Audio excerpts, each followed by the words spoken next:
로마서 6장 보도록 하겠습니다. 1장에서 복음은 무엇인가에 대해서 이야기했습니다. 요한겔리온이다. 예수 그리스도의 탄생과 예수 그리스도의 승리, 사탄의 나라를 이기시고 하나님의 나라를 완성하셨다. 복음은 모든 믿는 사람에게 구원을 주시는 하나님의 능력이다 이야기했습니다. 근데 이 복음이 왜 필요한가?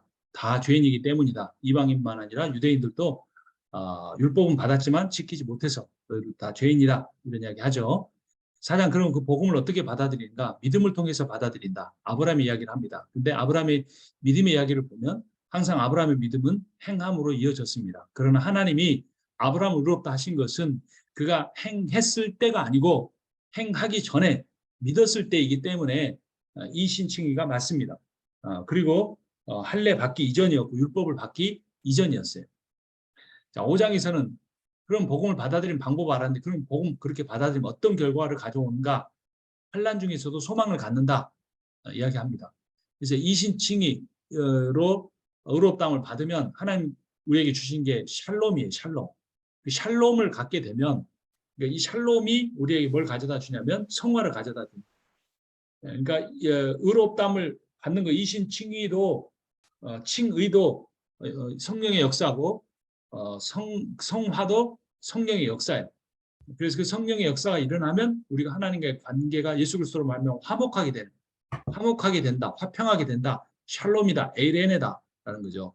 그래서 그것이 우리의 삶을 둘러싸면 환난 중에 있는 우리가 소망을 갖게 돼요. 소망은 단순히 버티는 게 아니라 믿음을 갖고 견디는 거죠. 자, 그러면 이제 6장에서는 뭘 봐냐면 이제 뭘 볼 거냐면 이 복음이 죄 문제를 어떻게 할 건가? 죄 문제. 그래서 그 죄 문제에 대한 주제를 꺼내기 위해서 5장 마지막에서 무슨 이야기를 했습니까? 두 절에 걸쳐서 죄가 있는 곳에 은혜가 넘쳤다. 그러니까 죄를 더 많이 지을수록 은혜가 넘친다는 게 아니라 우리가 죄인임을 많이 깨달을수록 은혜를 더 크게 깨달았다 이런 거죠. 사실 예수님을 따랐던 많은 사람들이 바리새인과 그 세리와 창기들이었잖아요. 근데 의롭다 하는 그들은 바리새인들, 종교인들은 그 죄를 짓지 않아서 그런지 은혜가 없었고 은혜로 예수 그리스도 은혜를 받아들이지도 않았죠. 자, 그렇게 그러면 좋다. 죄인일수록 은혜를 더 크게 받아들인다면 그러면 죄 많이 지으면 은혜도 많이 받게 되는데 죄 지은 것이 잘못이 아니네? 이렇게 생각할 수 있다는 거죠. 그래서 1절에서 이렇게 말합니다. 은혜를 더하게 하려고 여전히 죄 가운데 머물러 있어야 하겠습니까? 라고 가상대적의 질문을 전 장의 마지막에 했던 자기 이야기와 연결시켜서 질문 하나 던지고 그 질문에 대한 답을 이제 바울이 해 나갑니다. 그래서 6장 1절의 질문은 5장 20절에 대한 반론이고요. 율법은 범죄를 증가시키려고 끼어들어온 것입니다. 그러나 죄가 많은 곳에 은혜가 더욱 넘치게 됐습니다. 이 내용에 대한 반론인데요. 그러면 죄는 필요악인가? 악은 악인데 필요한 것인가? 라는 이게 궁금증이 생기죠. 그런데 그 질문의 내용은 무슨 뜻이냐면 율법이 죄를 억제하지 못한다면 은혜가 어떻게 죄를 억제할 수 있습니까? 라는 질문이에요. 그러니까 율법이 아까 뭐라 그랬죠? 죄를 더 죄되게 한다 그랬잖아요. 그렇다면 은혜는 어떻게 죄를 억제하는 거냐? 이런 질문이에요.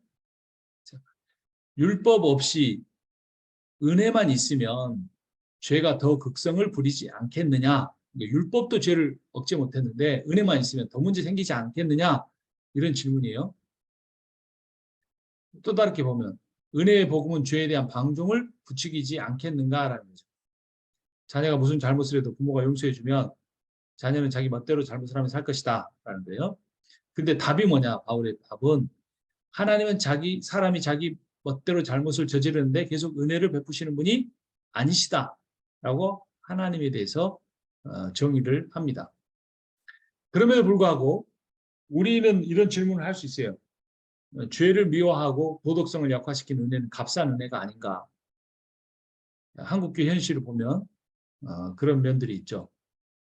구원의 확신이라는 것이 인지적 차원에서 머무르고 인격이 변화되지 않고 삶이 변화되지 않는 것, 그리고 성화라고 하는 것이 어떤 종교적 행위, 개교회에 대한 충성 봉사에만 머무르고 있지 않는지, 인위적 노력이 아닌지, 성령 역사가 아닌 것이 아닌지 그겁니다. 그래서 결국 구원파의 믿음과 별로 다를 것이 없다. 회개가 할 필요 없다. 물론 구원파는 종교적 의미에서도 회개도 하지 않지만 우리가 말하는 회개할 필요가 없다는 것은 변화된 삶, 성령으로 말미암아 새로워진 삶이 필요 없는 거 아니냐라는 거죠. 그러게 돼서 우리가 생각해 보면요. 은혜는 선물이에요. 선물은 값을 안 받는 것이 값싼 건 아니에요. 그래서 하나님이 주신 구원의 선물은 값으로 매길 수 없는 거로 소중한 거예요. 그래서 구원을 값싼 것으로 여기는 사람은 구원받지 못한 거죠.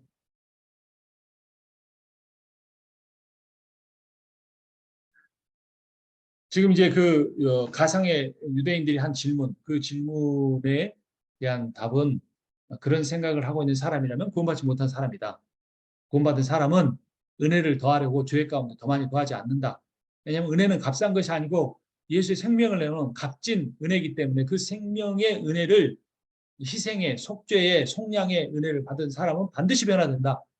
은혜를 받는 것도 성령이기에 변화도 성령이 이루어내신다. 그렇지 않은 사람은 구원받지 못한 것이다. 자신의 구원을 점검해라. 구원을 가장 값싼 것으로 여기기 때문에 교회에서 가장 신경 쓰지 않는 것이 구원의 문제다. 자, 로마서가 부인하는 건 뭐냐면 행위로 구원을 조건을 삼으려는 것. 그것은 부인해요. 하지만 행함이라는 구원의 결과를 부인하는 것은 아니다. 자, 그래서 이거를 밑에 보면 이 행위가 구원에 영향을 미치고 하는 것, 이것은 잘못이다 이 말이에요. 자, 그런데 믿음이 있으면 믿음으로 구원받지만 행함이 아니고 믿음으로 구원받는데 그렇게 구원받으면 뭐가 따라온다? 행함이 따라온다. 그래서 이 구원을 중심으로 하는 행함, 믿음과 행함은 하나다. 네, 여기서 계속 강조하는 것은 이 행함은 성령으로 말미암는 행함입니다. 인위적, 종교적 노력이 아니에요. 자, 그 질문에 대한 답을, 질문의 의미를 너무 오래 살폈죠. 질문에 대한 답을 보면 그럴 수 없다. 그러니까 은혜를 더 많이 누리려고 죄 가운데 거할 수 없다. 왜냐? 우리는 죄에 대해서 죽은 사람이기 때문이다. 우리는 죽었다 이 말이에요. 죽었다. 죄에 대해서 죽었다. 죄에 대해 죽는 것이 뭔가? 그러니까 신앙생활이라는 건 잘 사는 게 아니라 잘 죽는 거예요. 잘 죽는 거.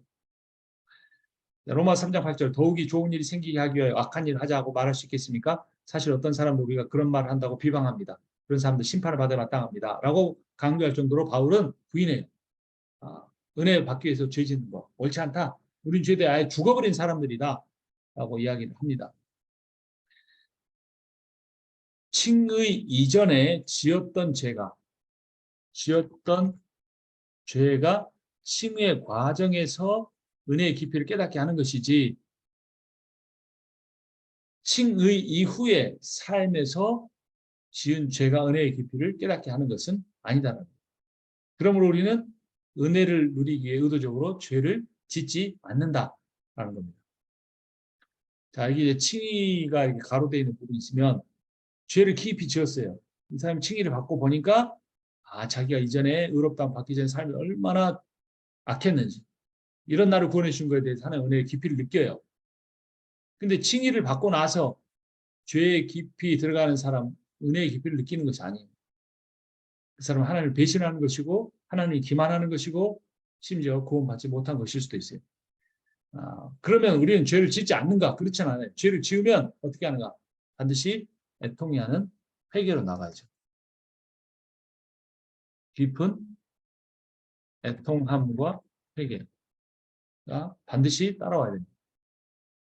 그게 없으면 진짜로 구원받지 못한 거죠. 그래서 우리가 회복해야 될 것이 기도고 우리가 회복해야 될 것이 회개의 역사고 우리가 회복해야 할 것이 성령의 역사입니다. 그리고 우리가 회복해야 될 것이 성령의 역사로 말미암는 사랑. 회개의 가장 뿌리는 사랑하지 못하는 거죠. 성령의 역사가 일어나면 사랑의 역사가 일어납니다. 자, 그리고 죄에 대해 죽었다라는 것이 지금 이제 로마서 6장의 핵심이에요. 핵심. 죄에 대해 죽었다. 은혜 더 받으려고 죄 짓는 거 아니다. 죄에 대해 죽었다. 죽었다는 말이 무슨 뜻인가? 분리되었다. 죄책으로부터 분리되었다. 죄로부터 자유로워져. 죄의 권세로부터 분리되었다. 죄의 나라에 벗어나 의의 나라로 이민 왔다. 국적이 바뀌었다. 죄와 상관없는 존재가 되었다. 자, 이렇게 말할 수 있을까? 잘못하면 어떻게 된 거죠? 오해는 뭐죠? 오해? 네, 죄 지어도 되는 면허권. 이것을 이신칭의로 오해하는 어리석음. 내가 어떤 죄를 지어도 믿음으로 곧 맞는 것이기에 괜찮다라고 하는 게 아니라는 겁니다. 이신칭의란 이 죄에 대해서 죽는 거예요. 어떻게 죽었는가? 죽었단 말이 뭐냐? 죄가 죽는 게 아니에요. 그러니까 내가 믿는다고 해서 믿었다고 죄 습관이 사라지지 않는다. 뭐냐? 그게 죽는 게 아니고 뭐가 죽는다? 죄에 대해서 내가 죽는 것이다. 내가 죽는 것이다. 자, 보죠. 이제 그것을 이제 세례라는, 내가 죽는 것이다. 이걸 세례라는 그 예를 통해, 또는 뭐 신뢰를 통해, 세례의 비유를 통해 설명을 합니다. 세례를 받아 그리스도에서 하나가 된 우리는 모두 세례를 받을 때 그와 함께 죽었다는 것을 여러분 알지 못합니까? 죽었다는 거예요. 죽었다. 여기 보시면 Jesus Christ라는 표현과 뭐가 일치를 합니까? death라는 게 일치가 돼요. 세례라는 건 그리스도 안으로 들어가는 것이고 세례라는 건 동시에 죽음 안으로 들어가는 것이다. 이런 말이에요. 갈라디아서에 보면 죽었다는 말, 십자가 못 박겠다는 말로 비유가 됩니다.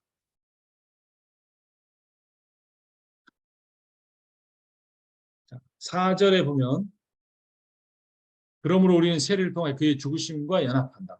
죽으심과 연합. 이것도 죽었다는 말이기도 하고 근데 그것이 단순한 죽음이 아닌 나 혼자만의 죽음이 아닌 예수 그리스도와 연합을 위한 죽음이다. 라는 사실이 중요한 거죠. 이게 어떤 인고의 어떤 그 연단 이런 의미가 아닌 거예요. 죽을 정도로 돌을 닦는다 이런 것도 아니에요.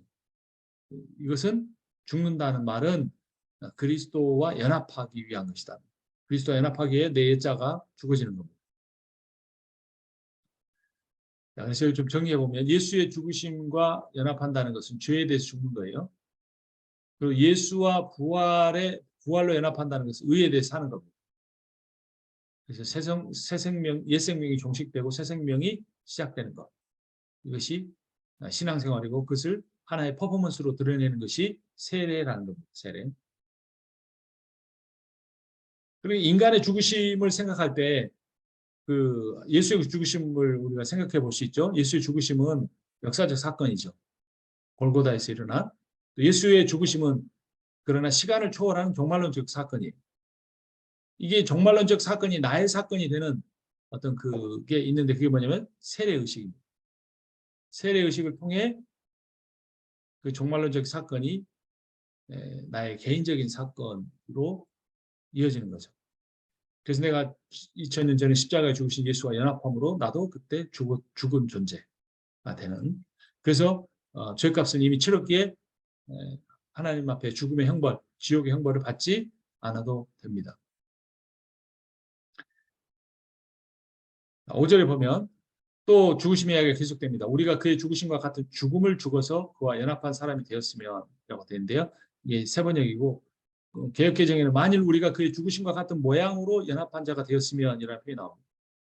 모양이 세 번역은 죽음이라고 했는데 개역개정이 모양이라는 표현이 훨씬 더 맞습니다. 호모이오마라는 단어인데요. 이건 복제, 실제, 형상, 닮아감. 그러니까 예수 그리스도의 죽음을 내가 복사한다. 예수 그리스도의 죽음이 나의 실제가 된다. 예수 그리스도의 죽음이 나의 어떤 형상이 된다. 예수 그리스도의 죽음을 내가 닮아간다. 이런 죽음이라는 것. 그래서 그 한신의 어떤 목사님은 그 죽음의 신학인가? 죽음의 신학이 아니라 무슨 제가 잊어버렸네 표현을. 죽음과 관련된 신앙의 핵심은 죽음이다라고까지 이야기했습니다. 단순한 죽음이 아닌 예수와 함께 죽음. 예수처럼 자신을 못 박는, 자아를 못 박는 죽음. 자기 부정의 삶을 살아가는 것. 이것이 죽음의 의미예요. 그렇게 죽은 사람은 부활합니다.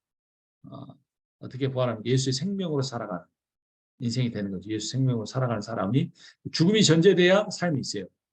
칭의란 뭐죠?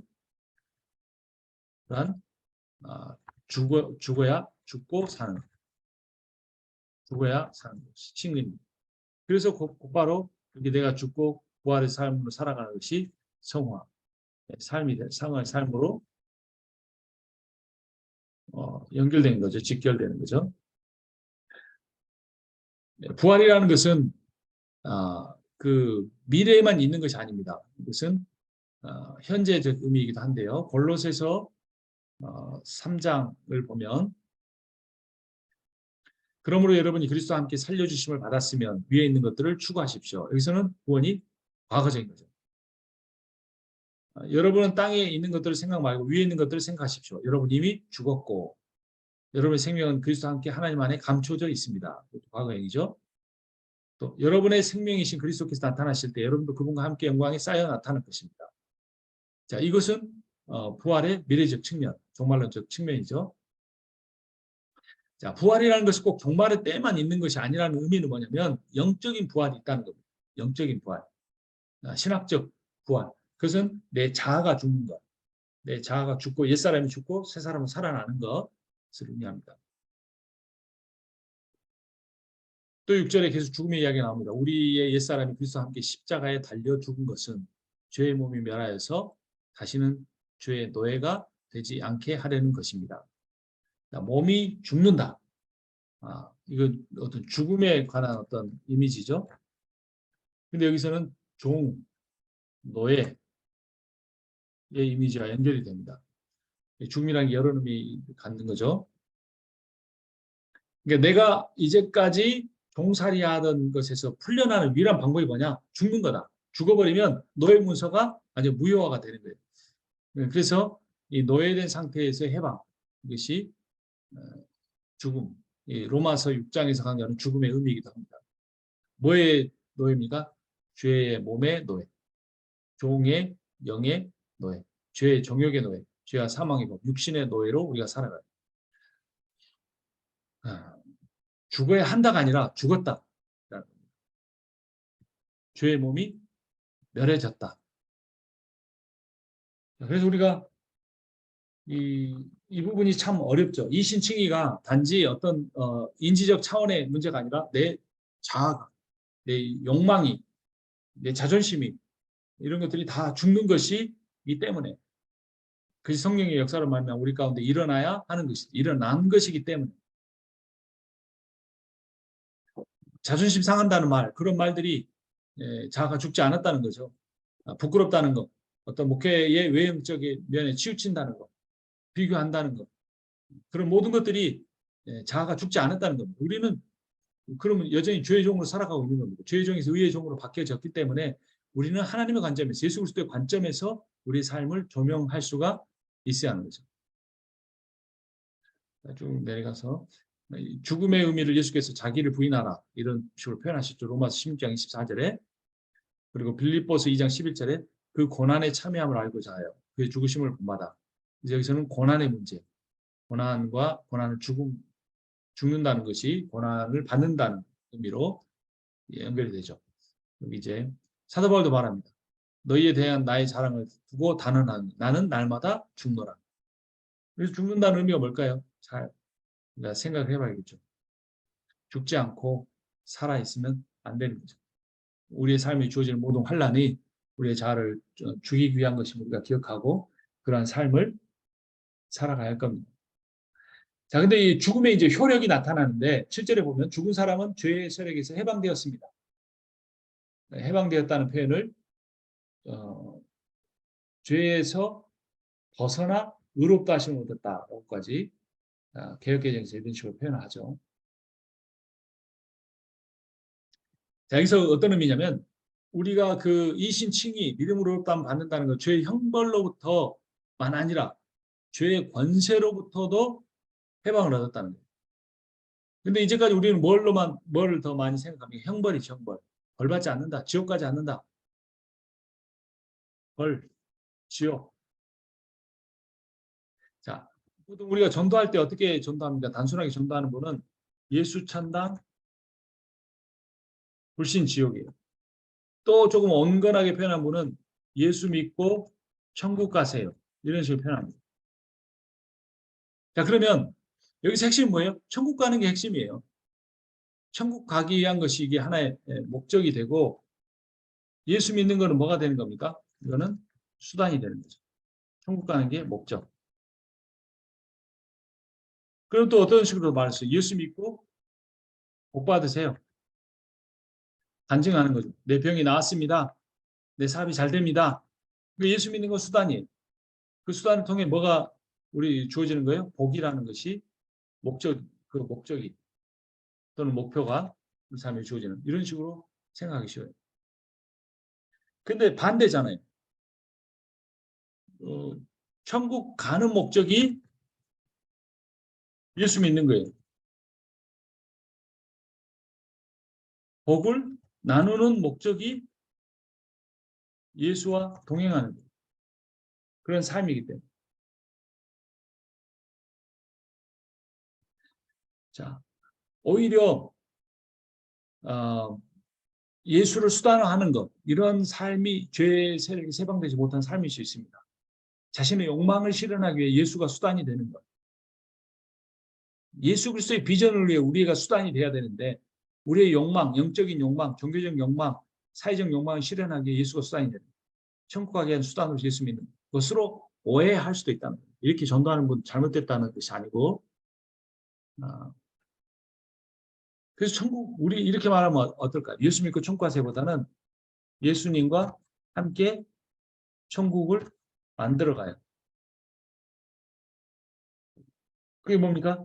선교적 교회, 선교적 삶이죠. 사랑, 섬김, 환대, 공동체 이런 것들을 만들어가는 공동체의 천국을 만들어가는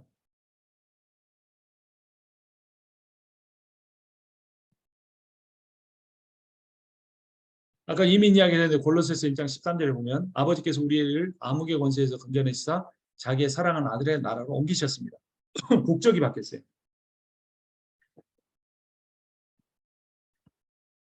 그걸 또 뭐라고 표현합니까? 14절에서는 우리는 그 아들 안에서 구속, 곧 죄사함을 받았습니다.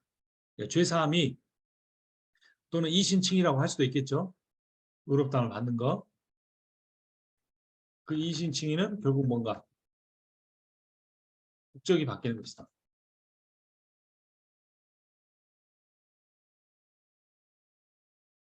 선교는 승리를 선포하고 하나님 백성을 모으는 것이지 승리를 위해서 싸우거나 백성을 만드는 것이 아니다.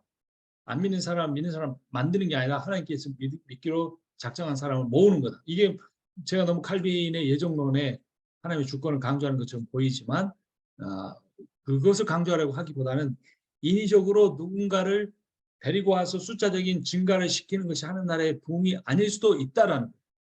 진지하게 하나님의 복음이 무엇인지 가르치고 예수의 복음이 무엇인지 보여주고 이런 삶이 각오된 사람, 예수를 믿는 걸로 이런 희생을 하려는 사람들을 크리스천으로 모아서 교회가 되어야 되는데 그들이 원하는 것을 얻을 수 있다고 말해서 당신의 힘으로는 얻을 수 없는 그것을 얻을 수 있습니다라고 말하기 위해서 그런 것들을 그 사람들을 모으는 그것은 잘못된 모습이죠. 자, 더 밑으로 내려가 보면요. 죽으면 그 결과가 어떻게 되는가? 8절에 우리가 그리스도와 함께 죽었으면 그와 함께 우리도 또한 살아날 것을 믿습니다. 죽음으로 끝난다면 굉장히 가학적인 종교가 되겠죠. 그러나 죽음이 더 나은 삶, 더 온전한 그 부활을 바라보는 것이라면 이야기는 달라지는 겁니다. 이제 그렇게 부활한 사람이 다시는 죽음이 그를 지배하지 못하게 되죠. 자, 그런데 예수의 부활, 우리의 부활이 되는데 예수의 부활이 일반적인 다시 살아나는 것과 다른 점은 뭡니까? 이 빨간색으로 되는 거, 트랜스포메이션, 변형됐다는 거예요. 나사로는 죽었다 다시 살아나는데 죽기 전과 후가 똑같은 사람이에요. 그런데 예수는 죽기 전과 후가 달라요. 예수님이 죽기 전에는 성육시대는 한 인간이었는데 부활한 이후에 예수 몸은 트랜스포메이션을 가진 부활체로서의 변형. 그래서 문이 잠겨 있는 데 들어가는, 그러나 먹을 것은 먹는, 그래서 특별한 부활체로서 몸을 갖고 계셨다는 거예요. 우리의 부활도 그러한 부활이 될 겁니다. 어떤 사람이 그런 부활을 누립니까? 예수와 함께 죽은 사람이 예수와 함께 부활을 누릴 수 있어요. 이게 가르쳐져야 됩니다. 교회에서. 단지 교회를 위한 헌신만이 아니라 사회에서 헌신하고 이웃을 섬기는 그 헌신한 사람, 자신의 자존심을 내려놓는 사람, 자아를 부정하는 사람, 그런 사람이 옛사람을 벗어버리고 새 사람을 입어서 언제나 예수의 형상을 드러내는 삶을 살 수가 있다는 거죠. 그래서 이 부활이란 예수와 인간만 아니라 우주 만물의 새 창조의 출발점이에요. 부활은 새 창조의 출발점이다. 새로운 것을 만들려는 역사다. 그래서 옛날 거 뭡니까? 약육강식의 시대가 정말 사자 어린 양이 뛰노는 곳이 되는 거예요. 세상. 자연재해가 사라지는 완전한 우주. 경쟁과 비교가 사라지고 겸손과 사랑이 넘치는 세상. 이런 세상을 우리가 만들어 가야 돼요. 그것이 이신칭의의 믿음을 가진 사람이 자아를 죽일 때, 예수와 함께 죽을 때, 예수와 함께 다시 살아나는 부활. 이 영적인 의미의 부활의 의미. 부활로 인해 만물이 예수 그리스도에게 복종하게 됐습니다. 부활은 승리입니다. 승리하셨다. 대표적인 게 고린도전서 15장 부활장에 우리 주 예수 그리스도로 통하여 우리에게 승리를 주신 하나님께 우리는 감사를 드립니다. 예수와 함께 죽은 자, 예수와 함께 부활한다. 그것은 승리다. 죽어야 승리한다. 낮아지는 것이 승리하는 것이다. 세상의 위정자는 너희를 주관하고 다스리려고 하나 너희 중에 그렇지 아니하는 자는, 너희 중에 누구든지 크고자 하는 자는 너희 작은 자, 낮아지는 자, 섬기는 자가 큰 자다. 이런 말씀하셨죠. 그래서 우리의 영적 부활은 죽음을 전제로 하고 죽어야 산다. 이게 우리의 모토가 돼야죠. 죽어야 산다.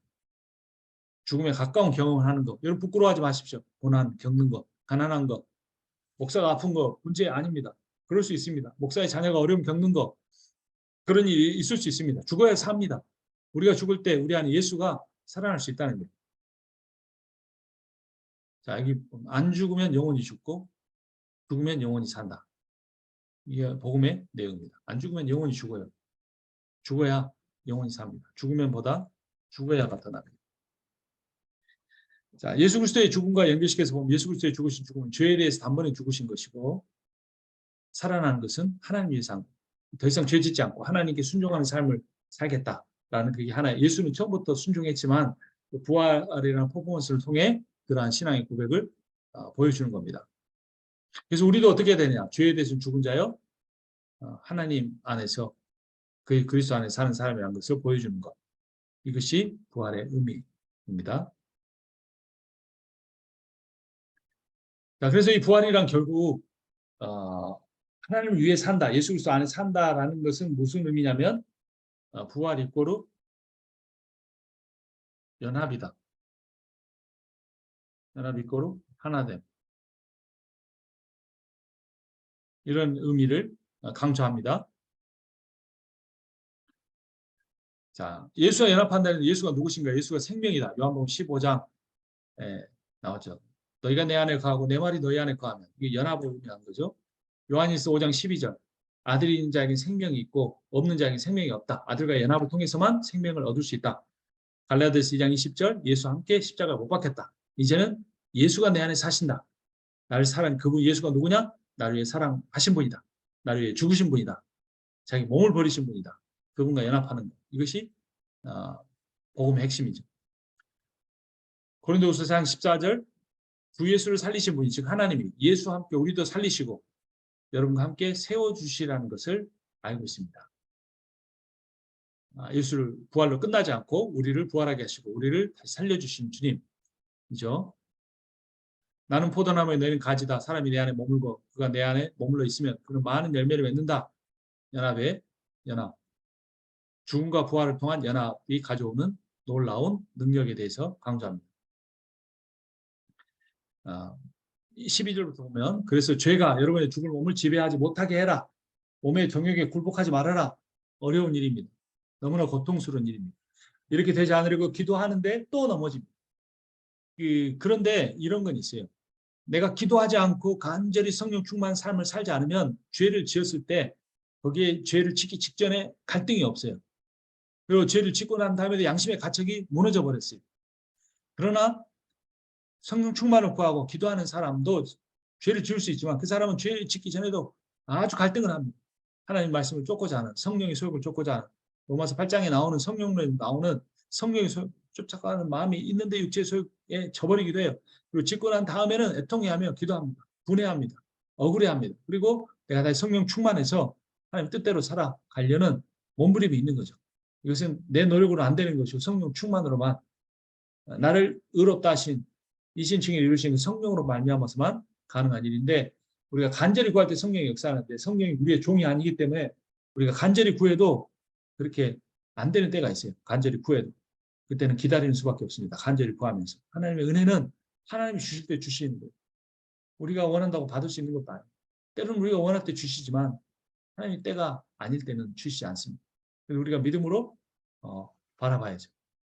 그런 과정에서 죄가 우리의 죽은 몸을 지배하지 못하도록 해요. 완전히 통치해버려요. 새가 내 머리 위에 나는 것을 막을 수는 없지만 내 머리에 둥지를 트는 건 막을 수 있다고 그랬는데 계속 싸워야 돼요. 새가 내 머리에 앉지 못하게 싸워야 돼요. 어느 순간에 갑자기 앉게 방심하는 순간 앉을 수도 있고 확 쫓아내야 돼요. 그냥 새가 앉아서 알 까고 거기 집 짓고 똥 싸고 다 하는데도 내버려 두고 어쩔 수 없어. 이렇게 해서는 안 된다는 거예요. 그 말을 어떻게 표현합니까? 13절. 여러분의 지체를 죄에 내맡겨 불의의 연장이 되게 하지 마십시오. 여러분의 지체라는 거 은사, 자질 이런 거예요. 그거 가지고 나쁜 죄 짓는 데 사용하지 말아라. 이런 의미입니다.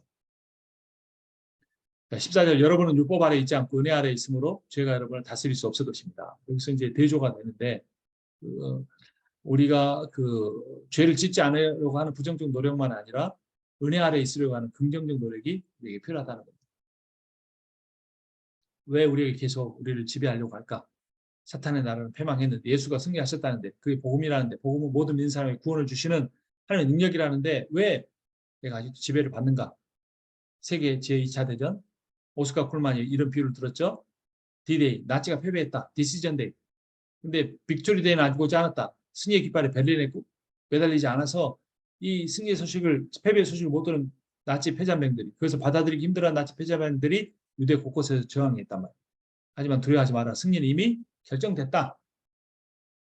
디시전 데이, 믿음이다. 이것이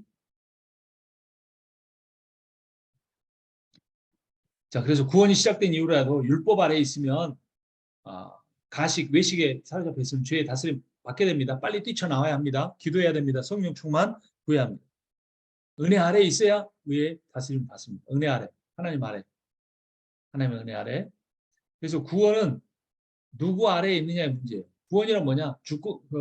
주인이 바뀌는 거예요. 주인이. 내 인지적 믿음이 구원이 아니에요. 어떤 사실을 받아들이고 하나님 계시던 거 무신론자가 유신론자 되는 게 구원이 아니에요. 구원은 주인이 바뀌는 거예요. 우리가 그리스도와 연합한다고 거룩한 삶을 저절로 사는 게 아니에요. 자유의지를 성령께 복종시켜야 돼요.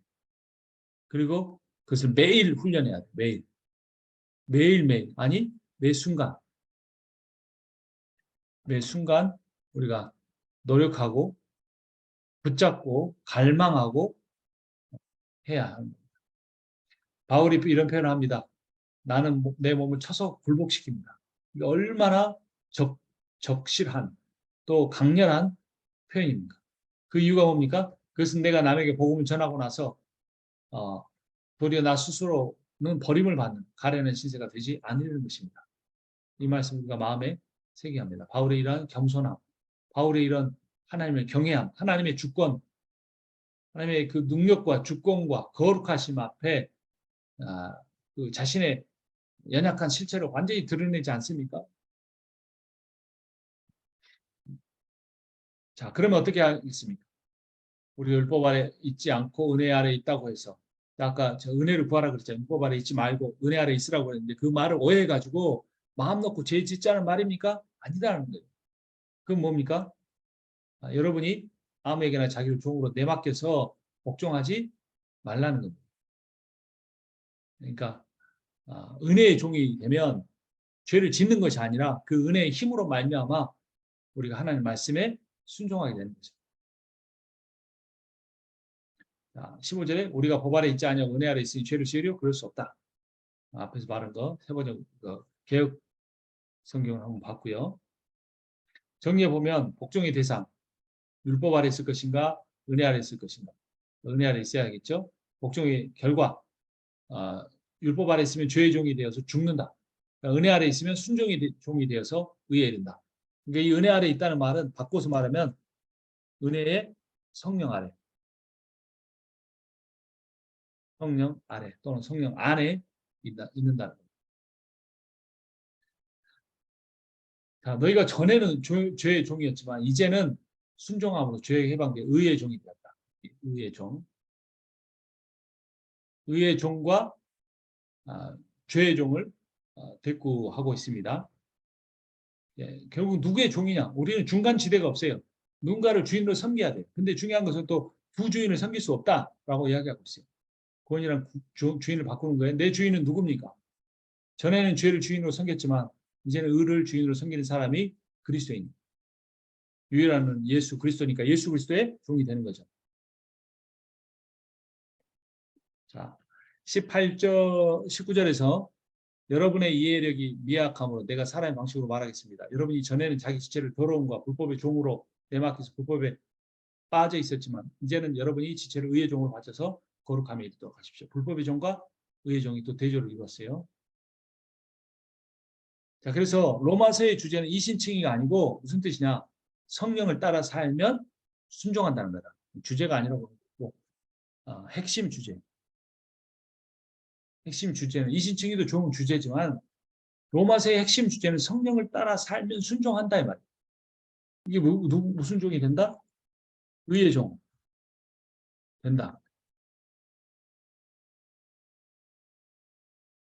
자, 20절에 여러분이 죄의 종일 때는 의에 얽매이지 않았어요. 그 결과는 뭐였죠? 사망이었어요.